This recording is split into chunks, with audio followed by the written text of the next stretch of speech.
अस्सलाम वालेकुम दोस्तों। बाबर आजम की ज़िंदगी में शायद ही ऐसा कोई मैच ना होगा जिसमें बाबर आजम ने कई रिकॉर्ड तोड़े ना हों और कोई रिकॉर्ड जोड़ा ना हो।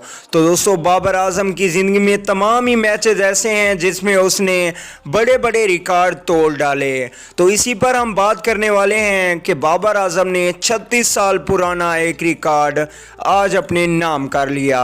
कौन सा ऐसा बड़ा रिकॉर्ड है, बताने से पहले अगर बाबर आजम के फ़ैन हैं तो वीडियो को लाइक और चैनल को सब्सक्राइब करना है और साथ ही बेल आइकन को ज़रूर इनेबल कर देना है ताकि आने वाली तमाम तर वीडियो का नोटिफिकेशन आपको वक्त पर और बिल्कुल फ्री में मिलता रहे।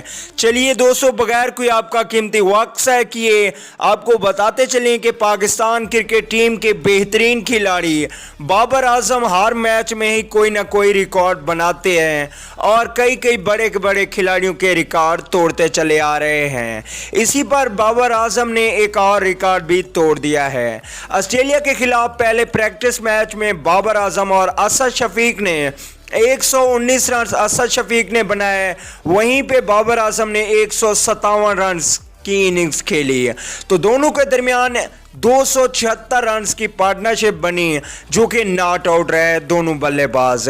इससे पहले पाकिस्तान क्रिकेट टीम के मोहसिन खान और कासिम उमर ने 1983 में 233 रन्स की इनिंग्स खेलकर ये रिकॉर्ड कायम किया था और आज 36 साल बाद बाबर आजम और हारिस सुहेल ने इस रिकॉर्ड को भी क्लोज कर दिया। तो दोस्तों, आप लोगों का क्या ख्याल है कि बाबर आजम अगला रिकॉर्ड किस खिलाड़ी का तोड़ने वाले हैं? कमेंट करके ज़रूर बताइएगा। और जो भी रिकॉर्ड टूटता है, जो भी रिकॉर्ड बनता है, हम इस चैनल पे फ़ौरन अपलोड करते हैं। तो बराए मेहरबानी इस चैनल को सब्सक्राइब कर लें ताकि आप लोगों को तमाम तर वीडियो का नोटिफिकेशन वक्त पर मिलता रहे, इसलिए नोटिफिकेशन बेल को ज़रूर इनेबल करना है। अल्लाह निगहबान दोस्तों।